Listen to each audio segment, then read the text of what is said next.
everyone. I am Abanyo Rosalea. My report is entitled The School Policies and Their Functions. What is school policy? A school policy defined as the set of established expectation for specific behavior and norms within a school. School policies are put in place to guide the day-to-day functioning of the school as well as to make safe and effective place for learning.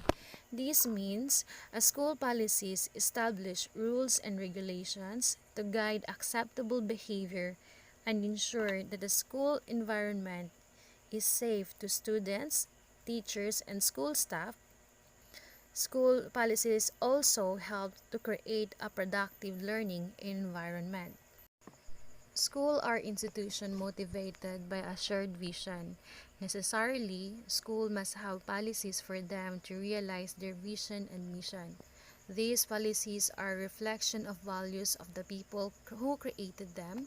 Whatever policies formulated must rebound to the improved teaching learning of learners, in which reason for existence of schools. These policies in place that determine procedures for how school operations are handled. That the students and teachers and school staff know what is expected and act accordingly. This might support to visualize the vision mission of the school.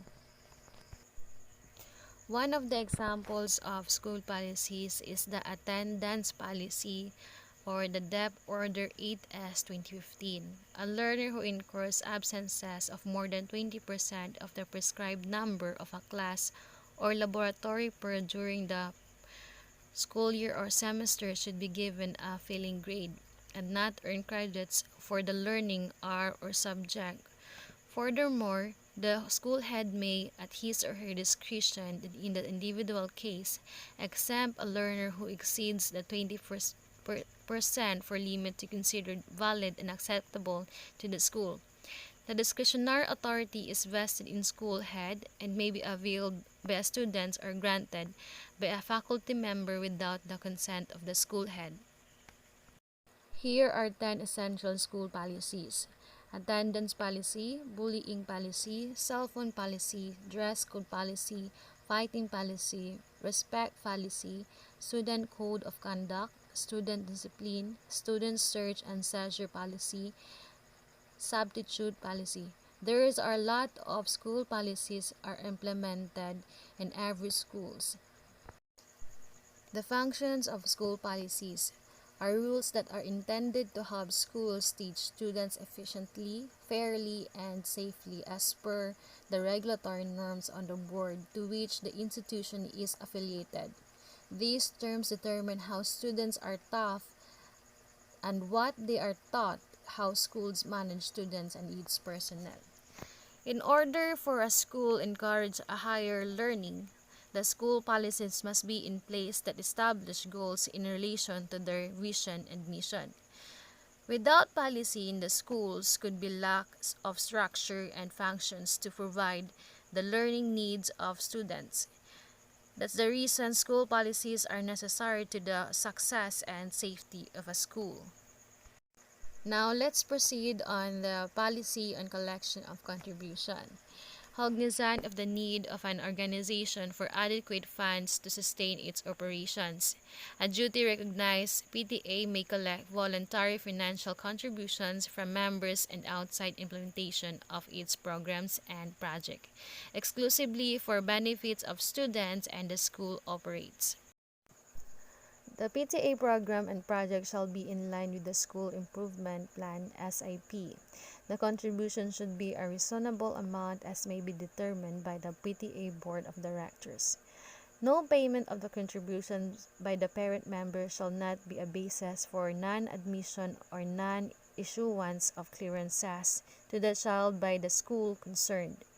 The contribution shall be collected by the PTA treasurer on a per-parent member basis regardless of the number of their children in school.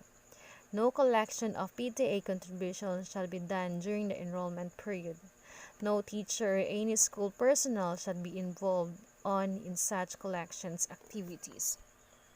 DepEd Order Number 19S 2008, Implementation of No Collection Policy in all public elementary and secondary schools, pursuant to the constitutional mandate of the provision of free public education at the elementary and secondary levels and to meet the country's target in the Education for All Plan 2015 and the Millennium Development Goals. With respect to primary school participation, there is an urgent need to remove obstacles to the environment schools age children. These obstacles include the out-of-pocket costs which families have to bear in the course of sending their children to school.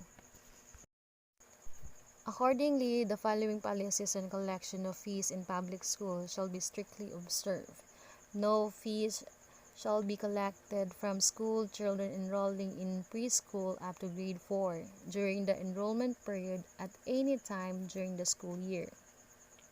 For grade level beyond grade 4, no collection of any type should be undertaken during the enrollment period and the first month of classes. Starting on the second month, contribution for the following may be collected but only on a voluntary basis: a Boy and Girl Scout membership, Red Cross membership, Anti-TB Fund Drive, PTCA, and others. On the other hand, of no collection policy, it gives us a great opportunity for those students who are determined to learn. We are grateful nowadays because education is totally free from primary up to college under decks.